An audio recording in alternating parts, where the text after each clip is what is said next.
Hello, welcome to another edition of Sunday School. I'm back. We missed you guys here for another week. Hope all is well. Hope you're doing well in school. Academics is going well. Social, you're doing well. And you're feeling good. Let's go to a word of prayer. God, we thank you. We love you. We honor you. We praise you, God, for who you are, what you're doing. God, have your way today. Prepare to teach your lesson in Sunday school that you will hide me behind the cross, that we see none of me, but see all of you. God, will be so careful to give you honor, glory, praise, and all of God's people said, amen. Hello, guys. I'm back. We're back. We miss you guys. Totally miss you. I hope to see you back in this building soon. But till then, we'll go ahead and get started. Interesting lesson today. By the end of this lesson, you would examine the immediate response of the crowd to Jesus' arrival in Jerusalem. Identify reasons people today seek and follow new leadership and accept Jesus as their leader who offers hope for the world in every age. Let me ask you a question. Let's get you started. Is there a leader you look up to? And if so, how did you look up to this leader? Well, growing up as a little boy, I was looked up to a guy, Mr. Bill English. He was a awesome basketball player at Winston Salem State University. He was a center, and he did very well. His position was a center. He was a big man. The bigs, we call him bigs. He kind of got us in the Parks and Recreation Center. We would always get out of school, run to that Park and Recreation Center just to go out and have to a different venue to play inside the gym. And Mr. Bill would always lead us down, would always be on us all the time, saying, hey, man, you guys got to do better. You're giving us these rules and regulations. We didn't quite understand it at the time. But as we grew older, Mr. Bill English began to teach us mold us how to play basketball, how to engage in basketball and flag football. He would always teach us new activities, and we learned that, and we learned discipline through Mr. Bill English, how to handle stuff in life situations, how to play sports in the right manner. And Mr. Bill English, the God rest his soul today, was an awesome leader. He taught us how to get through life. And Mr. Mike Muse was one of my mentors. He was my high school teacher, football coach in high school. He led me down the right path in the right direction. I was headed the wrong way, but I always looked up to him. To this day, I still talk to this guy. Now, he was a great leader within our community, always kept us going down the right path in the right direction. But I would like to share a story with you in regards to entry into Jerusalem. And it starts this way. Since middle school, Brandy had wanted to go to the land down under. She'd always been infatuated by the outbreak, the Sydney Opera House, kangaroos. She did not know how, she did not know when, but she knew she was going. She knew her ability to set a goal and work towards it, and made it and made her a good leader. And her classmates thought so too. After a month of doing research and talking to people, she was elected class president. She was the first one to get healthier options introduced in the school cafeteria. After graduating from college and landing a job at a mid-sized research firm, life, she was good. One day, while getting dressed to attend her 21st birthday, the movie called Crocodile Dundee was on. She remembered her childhood dream of going to Australia. She made a decision she was going for her 30th birthday. She knew 9 years would give her enough time to save. Since she still had rent, utilities, and student loans to pay, it would have to be something that would break the bank. As she pondered, she saw some change on her nightstand. Change on her nightstand. That's when it hit her. I have to save $1 every day for the next 9 years, and I'll bring in my 30th in Sydney. With the goal and a plan and a budget, Brandy got started that night. She found some old mason jar. Well, grandma used to have old mason jar. She would put a can of peaches in there. She deposited not only the dollar, but she also put loose change in it also. I'm gonna do this thing, she yelled. Every day for 9 years, Brandy put money in the same jar. It would be at least $1 or any loose change she found in her purse. Her purse, car, or a sofa, a couch. Whenever the jar became hard to close, she would count the money and put it in her savings account. Whenever she would go out for dinner. She would receive change from her bill. She would reserve $1 in an envelope that had PP written on it. One day after brunch, with her sorority sister Monica, she put her dollar in the envelope, and as normal, put it back in her purse. Monica have seen Brandy do this a few times before never saying anything. So today, curiosity kicked in and got the best of her. Girl said, "What are you doing?" "What is PP?" Monica replied, laughing at her. She replied, "PP stands for personal project. It's a little something I'm working on." Giving her the side eye, Monica simply replied, She had always admired Brandy's discipline and leadership as the chapter president.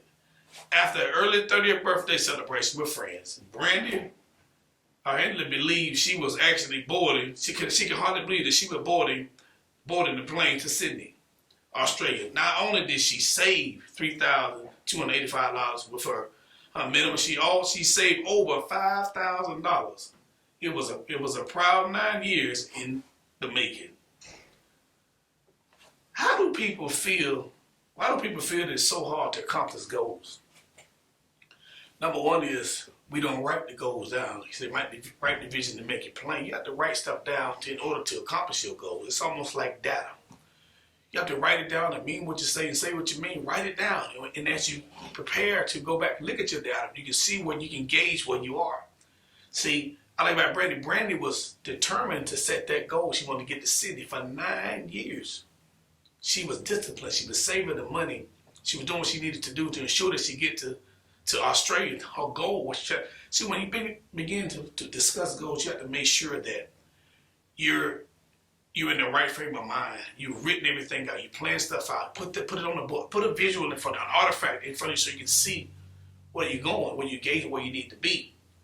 And when you begin to talk about goals are not hard. It just takes a little discipline. And Brandy was very disciplined when she began to set her goals in life because she was determined that she was going to get to Sydney. What are some personal qualities that often translate into good leadership qualities? You have to have a vision before you can even do anything. A vision is always good because you can look what you're doing, where you're going, where you're trying to get to. And the vision doesn't mind, you can kind of rewrite your vision or your plan because people will admire you more when you begin to write vision, make it plain, and stick by it. People looking at you when you don't even think they're looking at you. That's what Monica had right here. She always admired Brandy because of the discipline that she had as the president. I want to discuss with you combined thoughts. 2 thoughts I want to leave you with. The presence of the prophet. Matthew 21, 1 through 7. Here within the text, Jesus instructs 2 of his disciples to secure a donkey to ride into Jerusalem. In order to fulfill Zechariah's prophecy, the interesting part regarding the text is that Jesus already knew the questions that would be asked of them. He had an idea as to what would be stated or said. He already understood the assignment, but he had to get the disciples on the same page in order to complete the assignment. The most significant portion about Jesus is that he chose an humble animal to ride into the city. Look at this. Look like this. He didn't choose a lion. He didn't select a pit bull, nor did he pick a wild bull. But Jesus rolled in on a colt. Y'all ain't getting this. He rolled in on a colt. He didn't come in on the Lamborghini. He didn't ride in on the Lexus. He didn't ride in on the Maserati. Nor did he ride in on a Ford Escort. He rode in on a colt, which is a symbol of humility, being humble. This calls his entry and crucifixion forever memorable. It's a memorable situation. By him riding in on a donkey, the people still praised him. They didn't judge him on what he was wearing, what he had on, what he was riding on, what kind of car, what kind of jewelry, what kind of watch he had on. They still praised him. They didn't judge him on anything. They greeted him with humility. The second thing I want to discuss with you, procession of the prophet. It's in verses 8 and 11. In the text, Jesus is entering Jerusalem as the crowd is throwing down the copes and branches near the road, shouting praises to him. Jesus was in the center of the procession. The people all around him, they knew that Jesus was much more than just another traveler. They had heard and witnessed the miracles of him he had performed. Can you imagine seeing Jesus live and in person and up front, face to face? This is the same God who healed the land. The same God who looked beyond all of our faults and our situation. The same God who is worthy to be praised. The people of Jerusalem was excited to see him because they didn't know who they had heard about. All the good works he'd done, all the miracles that he had performed and what he's doing. They were trying to figure, what manner of man is this? I like that. What manner of man is this? Who could speak to the wind and the wind stop. Just like the disciple that was in the boat. And Jesus sent them out. Look, y'all go ahead. Go on out and say, y'all go pray. And I get mad, they just talking and singing to each other while the boat's sailing out in the middle of the ocean. And the storm comes over. They begin to look up, trying to figure out what is going on. But then they look in the inner part of the ship. They had Jesus asleep. And the storm was going on, and they wake up, but Jesus just wake up and just, hey, peace, be still, and the wind stop. And what manner is man is this? What is going on that you can talk to the wind and the wind stops? That's how God works. God can do miraculous things, miracles. He's a miracle worker, promise keeper. He'll do just what he said. Because remember, you're in school. See, I talk about school all the time. School is one of the most interesting places you will attend that you have to really trust God. You have to lean on people who's going the same direction you're going. You have to trust some people. You have to develop professional relationships with individuals. You also have to learn. Everybody has different personalities. See, right here, Jesus performed miracles. And that can perform miracles for you in school, where you're at work. But just understand, you have to make sure you're connected with the right people and the right persons, and my grandmother would say. Continue to hold on, continue to work hard, continue to do what you need to do. But that is my time. I've enjoyed you. Hope you enjoyed this lesson. It's a quick lesson today. Make sure you continue to connect, stay faithful, stay connected to Bethel, stay connected to yourself, and be obedient to God. Until next time, we love you. God loves you, so do I. Have a good one.